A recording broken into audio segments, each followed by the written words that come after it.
Eu nunca gostei da expressão "todo mundo tem seus segredos". É um clichê que a gente repete sem pensar. Mas ultimamente, eu tenho pensado muito nela. Porque o que eu descobri há alguns meses, o segredo do meu irmão, foi algo que destruiu tudo que eu acreditava sobre a minha família, sobre o que é certo e errado, e principalmente, sobre ele. Meu irmão se chamava Lucas. Ele era 5 anos mais velho do que eu. Para os outros, ele era só um cara reservado, inteligente, um pouco antissocial, talvez, mas gentil. Do tipo que ajuda vizinhos a carregar compras, mas raramente participa de festas. Para mim, ele era um exemplo, meu herói de infância.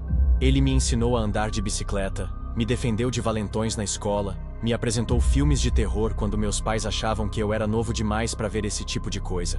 E quando ele morreu, eu senti um vazio que nunca consegui explicar direito. Foi em 2012. Eu tinha 16 anos. Lucas tinha 21. Ele foi encontrado enforcado no quarto dos fundos da nossa casa com a porta trancada por dentro. Sem carta, sem sinal de luta, sem explicação. Suicídio, disseram. A polícia não investigou muito. Meus pais ficaram devastados. Eu também. Mas com o tempo, a dor virou silêncio. E a vida seguiu. Ou pelo menos foi o que tentei acreditar. Em 2024, meus pais morreram em um acidente de carro. Foi rápido, frio, injusto. E com a morte deles, a antiga casa da família ficou para mim. Durante meses, eu evitei ir até lá. Mas eventualmente, precisei. A intenção era simples: limpar o lugar, empacotar o que pudesse, vender. Mas quando atravessei a porta pela primeira vez em mais de uma década, tudo voltou. O cheiro da madeira velha, a luz filtrada pelas cortinas gastas, e o quarto dos fundos, ainda fechado, ainda intacto. Foi lá, enquanto revirava o armário do Lucas, que encontrei uma prateleira mal encaixada. Empurrei com cuidado, e ela se soltou com um estalo. Atrás, havia um pequeno compartimento escondido. E dentro dele, uma caixa de papelão lacrada com fita isolante. Eu devia ter parado ali, mas abri. Dentro, havia pequenos pacotes embrulhados em panos escuros. Um caderno de capa preta e um cheiro estranho. Algo entre papel mofado e metal oxidado. Peguei o caderno, na capa, escrito a caneta. Setembro de 2010. Anotações pessoais. Era o diário do meu irmão. Se inscreva nesse canal para que compense eu abrir essa história tão pessoal ao público. Deixe o like no vídeo e compartilhe se possível. Realmente ajuda muito. As primeiras páginas pareciam inofensivas. Reclamações sobre o colégio, professores, o tédio da rotina. Mas então, aos poucos, a linguagem mudava. Começaram a aparecer frases soltas, quase criptografadas.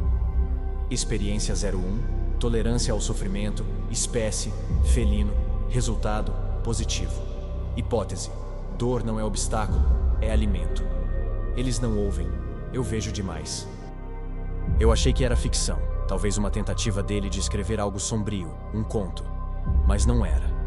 Ele estava descrevendo atos reais. Em uma entrada datada de outubro de 2010, ele menciona: vi o gato da Dona Sônia atravessar a rua. Peguei ele com luva, trouxe para dentro. Os miados não duraram tanto quanto pensei. Eu senti controle, finalmente. A Dona Sônia era nossa vizinha. E sim, naquela época o gato dela sumiu. Ela espalhou cartazes. A gente ajudou a procurar. Nunca encontramos. E esse foi só o começo. Conforme eu avançava pelas páginas, fui ficando enjoado. Ele descrevia perseguições. Primeiro animais, depois pessoas.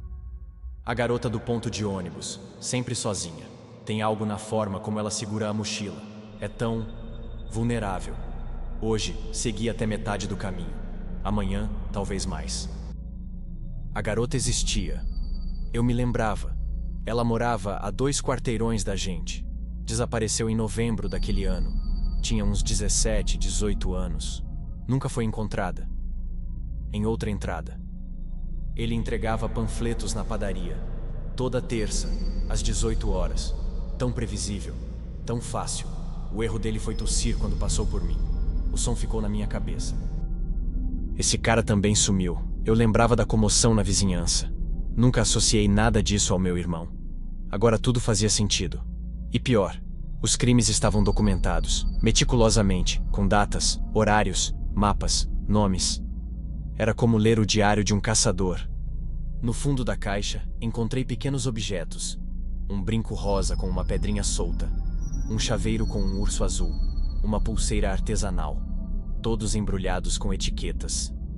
Eu me senti enjoado, senti raiva, nojo, mas acima de tudo, traição. Aquele não era o irmão que eu conhecia. O Lucas que eu conhecia cuidava de mim, me ensinava, me abraçava quando eu tinha medo de trovão. Mas esse era um estranho, um monstro. Levei tudo à polícia.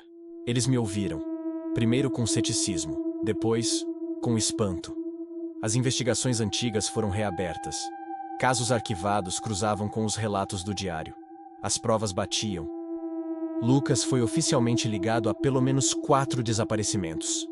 3 mulheres e um homem. A mídia enlouqueceu. Serial killer suburbano. O jovem invisível. O diário do predador. Meu telefone não parava. Minha vida virou caos. Mas nada me preparou para o que veio depois. 2 semanas após entregar o diário, recebi um telefonema dos investigadores. Eles refizeram a análise da cena da morte do Lucas, mesmo mais de uma década depois, e encontraram coisas.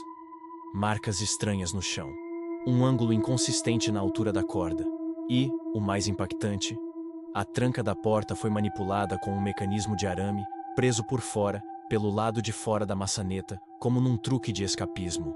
Em outras palavras, meu irmão não se matou. Alguém montou aquela cena. Ele foi morto, executado, com calma, com método, e com a intenção de fazer parecer um suicídio. A teoria da polícia? Alguém descobriu o que ele estava fazendo. Talvez um familiar de uma vítima. Talvez alguém que o investigava por conta própria. Ou até mesmo um cúmplice que decidiu cortar pontas soltas. Nunca descobriram quem foi. Mas o diário continua comigo. Eu não consigo queimar. Não consigo jogar fora. Ele ainda está aqui, guardado. Porque, apesar de tudo, ele é meu irmão. E parte de mim ainda tenta entender como isso aconteceu. Quando exatamente aquele garoto doce virou um assassino. E como ninguém, absolutamente ninguém, percebeu. Talvez essa seja a pior parte. Não esqueça de deixar o like e se inscrever. Assista aos vídeos que estão aparecendo na tela e fique tranquilo, tem muitas histórias como essa a caminho. E só mais uma coisa, uma pergunta. Você tem certeza que conhece bem seus familiares?